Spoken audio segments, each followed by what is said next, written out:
9월 3일 수요일 매일 묵상을 시작하도록 하겠습니다. 오늘의 본문 말씀은 데살로니가전서 2장 17절에서 3장 13절까지의 말씀입니다. 오늘 본문은 바울이 데살로니가를 떠난 이후에 데살로니가 전서를 보내기까지 데살로니가 교회와 어떤 관계를 형성하고 있었는지를 자세하게 이야기해주고 있어요.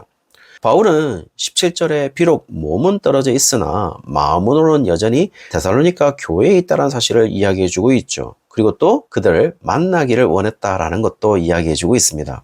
그러나 18절에 직접적이지는 않지만은 데살로니가 교회에게 편지를 기록하는 이유를 이야기하는데요. 직접 한두 번 가고자 했지만 사탄이 데살로니가를 방문하는 것을 막았다라고 이야기해주고 있어요.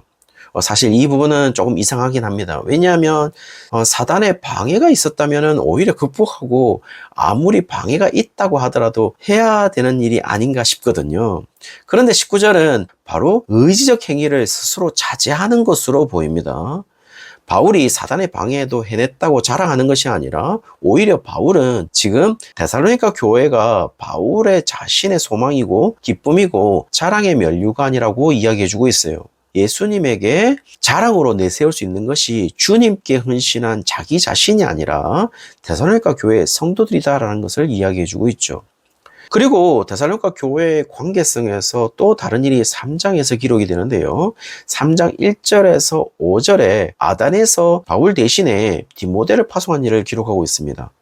파송하게 된 이유는요, 2절 하반절과 3절에 보시면 믿음 안에서 더 단단하게 하고 고난 중에서도 믿음이 흔들리지 않게 하기 위해서다라고 이야기를 해주고 있어요. 그리고 여기에서 중요한 이야기가 있는데요. 4절에 바울은 이미 데살로니가 교인들에게 고난이 있을 것이라는 사실을 이야기한 것으로 보입니다. 그리고 그 고난으로 인한 데살로니가 교회의 상황을 알기 위해서 디모데를 보냈다라는 사실도 이야기해주고 있죠. 우리는 바울이 전하는 복음은 우리와 전혀 다른 것 같다라는 생각이 들어요. 우리는 예수 믿으면 무언가 잘 될 것이라고 이야기하는 경우가 많은데 지금 바울은 오히려 예수님을 믿으면 고난이 있을 것이라고 이야기했다라는 겁니다. 오히려 믿음에 대한 세상의 반응을 통해서 성도들이 무엇을 겪게 될 것인지 정확한 이야기를 하고 있다라는 것이죠. 따라서 바울은 복음을 전할 때 환상을 심어주는 것이 아니라 세상에 대한 올바른 해석을 통하여서 그들에게 복음을 듣고 믿을 때에 세상을 어떻게 해석하고 세상이 주는 고난과 어려움을 어떻게 인내할 것인지에 대한 복음을 정확하게 전했다라는 사실을 알 수가 있는 것이죠. 우리와는 다르게 말이죠. 그리고 그런 사실에 대해서 3절 마지막에 데살로니가 교인들은 이미 알고 있다라는 표현으로 알리라라는 완료 시제를 사용한 것을 보면 처음부터 이런 상황에 대해서 인지하고 있는 상태였다라는 것을 이야기해주고 있어요. 다시 말씀드리면 그들이 그렇게 알 수 있었던 이유는 바울이 처음부터 정확하고 제대로 된 복음을 그들에게 전했다라는 사실이죠.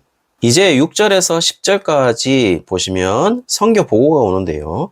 디모데가 데살로니가 교회의 상태에 대해서 전할 때 믿음과 사랑의 기쁜 소식을 우리에게 전했다라는 것을 말해주고 있어요.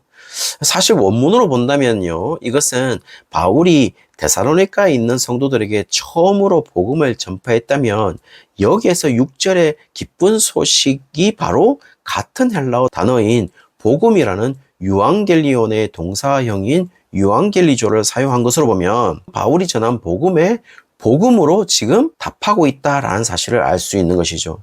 사실 우리가 제대로 된 복음을 전했다고 생각을 하는데요. 복음으로 답이 오는 것이 아니라 다른 복음으로 답이 오는 경우가 많은 것이죠.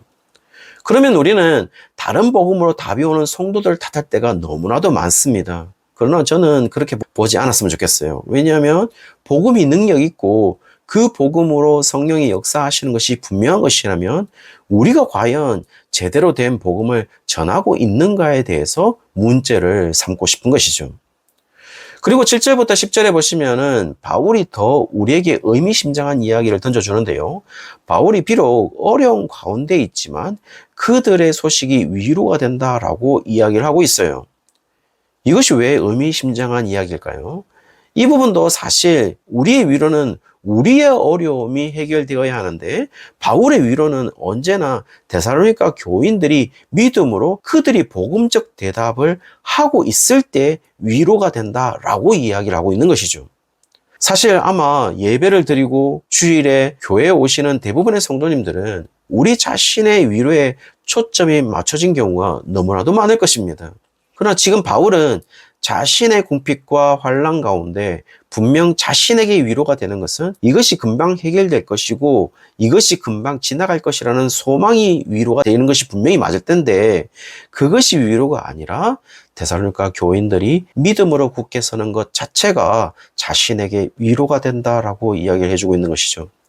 다시 말씀드리지만 데살로니가 교인들에게 복음을 전했을 때 그들이 복음으로 답을 함으로 자신이 위로가 된다라고 이야기를 하고 있다라는 겁니다. 그리고 그것으로 5절에 자신이 한 일이 헛되지 않았음을 느꼈다라고도 이야기를 해주고 있죠. 그리고 8절에 그들이 그렇게 서 있기 때문에 우리가 이제는 살리라라고 이야기해주고 있어요. 여기서도 사실 그냥 지나갈 수 있는 상황이었지만 자세히 보시면 7절에 바울은 모든 궁핍과 환난 가운데서 있어서 사실 지금 우리의 표현으로 이야기하자면 사는 것이 아닌 그런 상황 속에 있다라는 겁니다. 그러나 바울은 그렇게 표현하고 있지 않고 너희들로 인하여 현재 시제로 사용하면서 우리가 지금 너희들로 인하여 우리가 살아간다라고 이야기를 해주고 있는 것이죠. 너희로 인하여 살아갈 이유가 분명히 있음을 이야기해주고 있다라는 겁니다. 그리고 자신의 상황은 어렵지만 너희로 인하여 9절에 기쁨이 있고 하나님께 감사한다는 것을 이야기해주고 있죠. 분명 자신의 상황을 보면 기쁨이 아닌 절망의 상황이고 감사보다는 불평이 나올 수 있는 상황임에도 불구하고 지금 바울은 전혀 다른 리액션을 하고 있다는 것이죠. 바울 스스로도 다메섹에서 복음을 받았을 때 지금 자신의 삶의 근본으로서 복음으로 답을 하고 있음을 알 수가 있는 것이죠. 이런 관계성에서 바울은 6절에 바울과 데살로니가 교인들이 서로 보고자 원했음을 이야기하고 있고 10절에는 그들을 위해 기도하면서 빨리 만나서 회포를 푸는 것이 아니라 바울은 데살로니가 교인들의 믿음의 부족한 점을 채우기 위해 만나기를 원했다라는 사실을 이야기해주고 있습니다. 우리의 만남이라는 것이 너무 가벼워서 그냥 잡담으로 시간을 때우는 것이 우리의 일상인데 지금 바울이 생각하는 만남도 역시 복음으로 답하는 삶의 연장선으로 이해하는 것으로 보입니다. 그래서 우리가 서로 만날 때 믿음의 성숙을 이루어야 하는데 믿음의 성숙을 이루는 것이 아니라 온갖 세상적인 이야기를 통하여서 믿음이 오히려 떨어지게 된다면 그 만남을 과연 복음적이라고 말할 수 있을까요? 그 만남이 하나님의 원하시는 만남이었을까요? 바울은 지금 우리의 만남이 어떤 만남이어야 되는지도 이야기해주고 있다는 겁니다. 이제 11절부터 바울의 기도가 나오면서 데살로니가 교인들과의 관계를 결론적으로 설명해주고 있습니다. 해석자들은 11절에서부터 13절의 이 바울의 기도 부분이 지금까지 데살로니가 교인들에게 편지를 하게 된 이유와 관계성을 설명하는 것에 대한 결론 부분이다라고 이야기를 해주고 있어요. 그리고 그 관계성에 기초해서 충분히 바울이 데살로니가 교인들을 권면할 수 있다는 명분을 이야기함에 있어서 마무리를 하고 이제부터 본격적인 권면을 시작할 것임을 알려주고 있는 다리 역할을 하고 있다는 것이죠. 그래서 교묘하게 11절에서부터 12절 상반절까지 바울과 데살로니가 교인들과의 관계성을 이야기하고 12절 하반절부터 13절까지는 권면이 들어가 있어서 이제 본격적인 권면이 시작될 것임을 알려주고 있습니다. 그 부분에서 바울은 권면을 시작함에 있어서 기도로 시작하고 있고 권면할 수 있는 관계는 서로 사랑함에 기초하고 있다는 것도 이야기해주고 있어요. 이 부분에서도 바울은 어떤 인간적인 면으로 접근하고 있는 것이 아니라 12절에 보시면 우리의 사랑이 우리의 의지가 아니라 주님이 우리가 서로 사랑할 수 있도록 사랑을 넘치도록 해주셨다라는 사실을 이야기해주고 있는 것이죠. 주님이 주체자다 이 얘기를 해주고 있다는 겁니다. 그리고 마지막 기도를 보면 주님께서 재림하실 때에 바울과 데살로니가 교인들이 모두 거룩한 마음으로 굳게 설 수 있도록 기도하고 있다는 것도 말해주고 있죠. 다시 우리를 고개 숙이게 만듭니다. 정말 우리가 이런 기도를 하고 있을까요?